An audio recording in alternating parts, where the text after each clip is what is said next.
우선 과제로 50%가 사드 배치 문제를 꼽았습니다. 아무래도 굉장히 중요한 문제인 것 같은데요. 현재 미국과 중국 사회에서 우리 한국 정부의 위치가 굉장히 어려운 것 같습니다. 실질적인 경제적 어려움도 있고요. 과연 저희가 이 한반도 문제에 있어서 당사자로서 미국에 대해서, 중국에 대해서 노할 수 있는 그런 조건을 어떻게 만들 수 있을지, 그게 가능할지 어떻게 보시는지요? 그 외교에 있어서 제일 중요한 원칙이 그 국익 아니겠습니까? 국익에 가장 도움이 되기 위해서 외교를 하는 겁니다. 그리고 또 있습니다. 사실 국가 간에 이제 합의가 되면 다음 정부는 그걸 이제 존중할 수밖에 없습니다. 그게 정권 간의 합의가 아니라 국가 간의 합의를 했기 때문에 그걸 존중해야지만 국가 간에 서로 신뢰를 가지고 지속적인 외교 활동이 가능하기 때문입니다. 이제 그러면 지금 도대체 다음 정부에서 뭐 어떻게 해야 될 것인가? 그게 사실 고민 아니겠습니까? 저는 지금 상황에서는 중국 정부를 이제 최대한 설득해야 된다고 봅니다.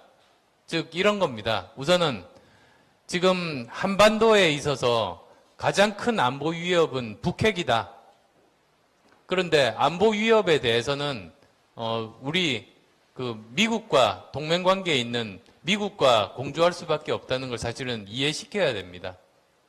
그다음 또 두 번째로는 사실 한반도가 불안정해지면 중국 국익에도 해가 된다. 이제 그걸 이제 납득을 시켜야 되는 겁니다. 근데 현실적으로 지금 어떻게 하는가? 결국은 미국 정부와 중국 정부와 다 소통한 다음에 중국 정부가 대북 제재에 협력해서 북핵 문제 해결에 실마리가 풀리면 그러면 우리가 미국 정부의 사드 배치 철회에 우리가 요청하겠다. 이렇게 이야기하는 겁니다. 사실은 사드도 북핵 문제 때문에 지금 이렇게 오게 된 것 아니겠습니까? 그리고 이제 한 걸음 더 나가자면 이제 중국 정부가 안보 문제와 경제 문제는 분리하자고 해야 됩니다. 그래서 일종의 투 트랙으로 우리 계속 그 경제적으로는 이 안보 문제와 관련해서 서로에게 피해가 가지 않도록 뭐 좀 더 고급스러운 표현을 쓴다면 서로 미래지향적이고 상호 호혜적인 그런 관계가 되자고 설득하는 게 지금으로 봐서는 최선이라고 봅니다. 네. 의원님께서 국가 간의 합의를 존중해야 된다는 말씀을 해주셨는데요. 또 한편으로 보면 국민과의 합의는 여전히 부족한 것 아닌가.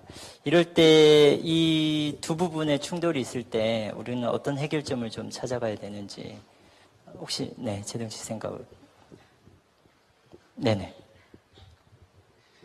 그 두 나라 사이에 사드 배치 결정에 관한 합의문이 있습니까? 미국과 합의했죠. 네, 합의문이 있습니까?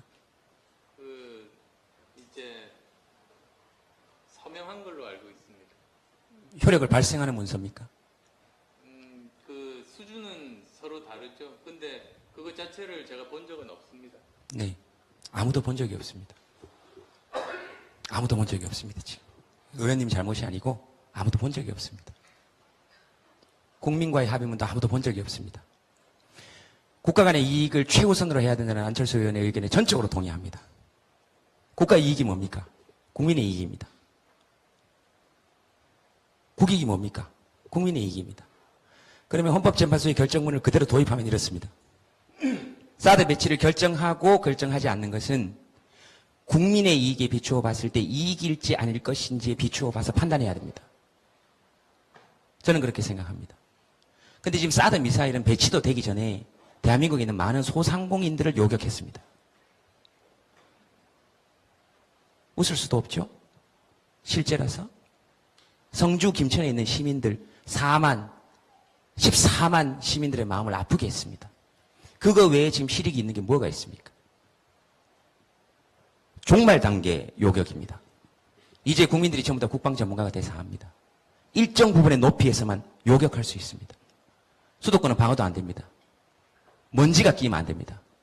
흐린 날에는 물방울이 묻으면 수력 시스템에 에러가 생길 수 있어서 역시 잘 안 됩니다. 언제 쏴야 됩니까? 북한이 정확히 우리가 원하는 고도로 쐈을 때. 그것도 날씨에 맞추어서 황사가 없는 맑은 날에 요행이 요격이 되기를 기다려야 됩니다. 만약에 그것을 배치해서 전 국민이 대한민국 전체가 북핵 미사일로부터 안전해질 수 있다면 저부터 나서서 찬성하겠습니다. 그렇지 않지 않습니까? 둘째, 절차적 정당성이 확보되지 않았습니다. 국가 간의 합의 문서도 공개된 적이 없습니다. 외교 문서니까 공개하지 않는다가 아닙니다. 계속 안 하겠다 그러다가 갑자기 한 겁니다. 거기에 대한 문제를 제기하는 것이고요. 미국과 중국의 해결 문제에 대해서 역시 저도 김천에 가서 성주에 가서 얘기하는 것 똑같아. 이제 미국과 중국이라고 우리를 함부로 할 수 있는 나라가 아닙니다. 구한말과는 좀 다릅니다. 한미일 동맹에서 일본을 가장 중요한 동맹으로 보고 우리는 그냥 파트너로 본다고 해서 아이고 서운하다고 생각하는 건 지금 50년 전의 일입니다. 미국에서 무슨 독트린, 정책을 발표한다고 해서 가슴 조여야 하는 건 지금 40년, 30년 전의 일입니다. 국방비 현재 세계에서 무기 수입 1위 국가고 78억 달러 무기 수입 중에서 70억 달러를 미국에서 수입합니다. 국방비 더 부담하라 그러면 무기 수입액 줄이면 되고 국산 무기 개발하면 됩니다. 그래서 우리나라 무기 산업 진흥하면 됩니다. 그럼 이렇게 할게 어느 쪽을 선택할래라고 이야기할 수 있어야 됩니다. 중국에서 뭐 우리나라에 관광객이 오는 게 아닙니다. 우리나라도 연간 400만 명 이상이 갑니다. 그건 중국에게도 타격입니다. 외교와 경제를 분리해달라는 요구는 사실 좀 무리일 수 있습니다. 현대사회에서 경제와 외교는 분리되지 않습니다. 제가 알기로는 그렇습니다. 그러면 국제사회에서 미국과의 공조는 인정하되 적어도 동북아시아 지역에서의 중국과의 경제적 공조는 미국도 인정해야 됩니다. 그게 자주적 한미동맹입니다. 유엔에서는 한 목소리를 내고 동북아시아에서는 중국과의 경제적 협력을 공고히 하고 대신 그것을 바탕으로 해서 한반도에서 평화냐 전쟁이냐 제재냐 대화냐는 한국민에게 결정권이 있다는 것을 선언할 수 있어야 됩니다. 네. 그래서 누가 받아들일지 물어볼 수 있어야 됩니다. 왜냐하면 동북아시아에서 중국과 미국의 힘의 균형은 한국이 어느 쪽에 가담하느냐에 따라서 지금 달려 있습니다. 그것도 역시 인정해야 됩니다. 저는 그런 바탕 위에 서 있어야 된다고 생각합니다. 네. 기죽을 필요도 없지만 자만할 필요도 없지만 기죽을 필요도 없다. 저는 그렇게 생각합니다. 네, 감사합니다. 혹시 의원님 듣고 하실 말씀 있으신지? 괜찮습니다. 네, 그러면 마이크를 방청객에게 돌리도록 하겠습니다. 네, 오늘 많이 와주셨는데요. 네.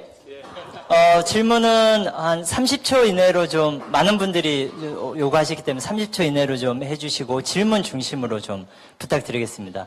어떻게 어르신 먼저 네 마이크를 좀 드리겠습니다. 네, 감사합니다, 의원님.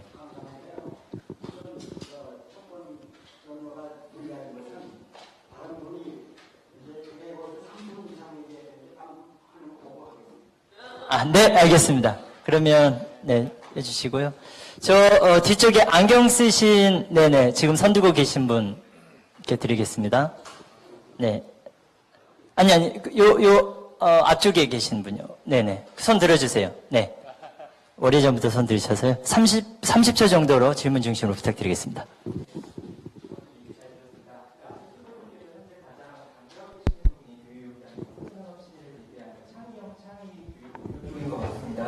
이제 사실 지금 뭐 말씀하시는 것 중에 또 하나 국가교육위원회 교육 폐지 이런 부분이 또 있는데요.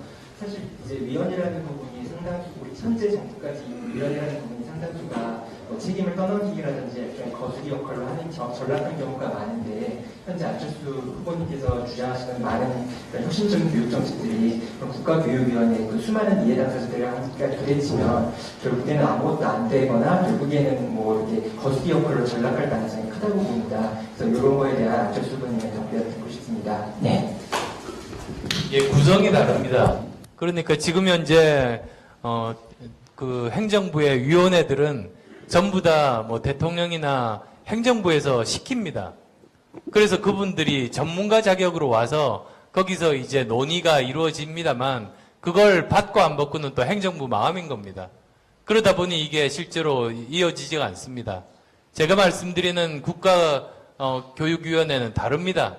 우선 구성원들부터 각 분야별 대표성을 가진 사람들이 참여하고 특히 여야 정치권들이 함께 참여하는 겁니다. 그리고 거기서 제대로 논의가 되면 그것은 실행에 옮겨진다는 게 중요합니다. 대통령조차도 이제 그 논의를 받아들여야 그게 사회적인 협약으로서 기능할 것 아니겠습니까? 그런 약속 하에서 만들면 이건 다른 일반적인 위원회와 다르다라고 확신할 수 있습니다. 네. 위원님, 그럼 그거는 법적 강제성을 둔다는 거고, 그게 그럼 어디로 편제될 수 있을까요? 행정부처나 국회로 봤을 때는요. 그 행정부 소속이죠. 네. 그러니까 지금 현재 그 교육부가 없어지고 이제 그 자리에 들어서는 형태입니다. 네. 알겠습니다. 네. 답변이 되셨나요? 부족하시면 조금 더 하시겠습니까? 네네. 질문 드리겠습니다. 사실 가장 궁금한 게 지금 뭐 학제 개편이라든지 이런 것들은 사실 그런 당사자가 맡고 이제 반발이 된 건데 어떻게 보면 그런 핵심 공약들이 국가교육위원회에서 부결이다라고 해도 그런 거를 이제 그거대로 가시겠다라고 말씀해 주실 수 있을까요? 아이, 그럼요. 그거 당연합니다. 저는 학제 개편 꼭 필요하다. 그래서 이제 단계별로 합의를 이끌어내는 게 중요합니다. 우선은 이제 국가교육위원회가 만들면 거기에 이제 제가 생각했던 그런 학제 개편안을 거기서 토의하게 할 겁니다. 그러면 이제 거기에서 치열한 논쟁을 거쳐서 확정이 되면 그것에 따라서 장기적으로 그 교육정책이 실행으로 옮겨져야겠죠. 우선 과제로 50%가 사드 배치 문제를 꼽았습니다. 아무래도 굉장히 중요한 문제인 것 같은데요. 현재 미국과 중국 사회에서 우리 한국 정부의 위치가 굉장히 어려운 것 같습니다. 실질적인 경제적 어려움도 있고요. 과연 저희가 이 한반도 문제에 있어서 당사자로서 미국에 대해서, 중국에 대해서 노할 수 있는 그런 조건을 어떻게 만들 수 있을지, 그게 가능할지 어떻게 보시는지요? 그 외교에 있어서 제일 중요한 원칙이 그 국위가 아니겠습니까? 고급스러운 표현을 쓴다면 서로 미래지향적이고 상호 호혜적인 그런 관계가 되자고 설득하는 게 지금으로 봐서는 최선이라고 봅니다. 네. 의원님께서 국가 간의 합의를 존중해야 된다는 말씀을 해주셨는데요. 또 한편으로 보면 국민과의 합의는 여전히 부족한 것 아닌가. 이럴 때 이 두 부분의 충돌이 있을 때 우리는 어떤 해결점을 좀 찾아가야 되는지 혹시 제동 씨 생각을. 네네. 그 두 나라 사이에 국익에 가장 도움이 되기 위해서 외교를 하는 겁니다. 그리고 또 있습니다. 사실 국가 간에 이제 합의가 되면 다음 정부는 그걸 이제 존중할 수밖에 없습니다. 그게 정권 간의 합의가 아니라 국가 간의 합의를 했기 때문에 그걸 존중해야지만 국가 간에 서로 신뢰를 가지고 지속적인 외교 활동이 가능하기 때문입니다. 이제 그러면 지금 도대체 다음 정부에서 뭐 어떻게 해야 될 것인가? 그게 사실 고민 아니겠습니까? 저는 지금 상황에서는 중국 정부를 이제 최대한 설득해야 된다고 봅니다. 즉 이런 겁니다. 우선은 지금 한반도에 있어서 가장 큰 안보 위협은 북핵이다. 그런데 안보 위협에 대해서는 우리 그 미국과 동맹 관계에 있는 미국과 공조할 수밖에 없다는 걸 사실은 이해시켜야 됩니다. 그다음 또 두 번째로는 사실 한반도가 불안정해지면 중국 국익에도 해가 된다. 이제 그걸 이제 납득을 시켜야 되는 겁니다. 근데 현실적으로 지금 어떻게 하는가? 결국은 미국 정부와 중국 정부와 다 소통한 다음에 중국 정부가 대북 제재에 협력해서 북핵 문제 해결에 실마리가 풀리면 그러면 우리가 미국 정부의 사드 배치 철회 우리가 요청하겠다. 이렇게 이야기하는 겁니다.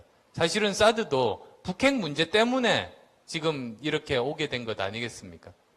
그리고 이제 한 걸음 더 나가자면 이제 중국 정부가 안보 문제와 경제 문제는 분리하자고 해야 됩니다. 그래서 일종의 투트랙으로 우리 계속 그 경제적으로는 이 안보 문제와 관련해서 서로에게 피해가 가지 않도록 뭐 좀 더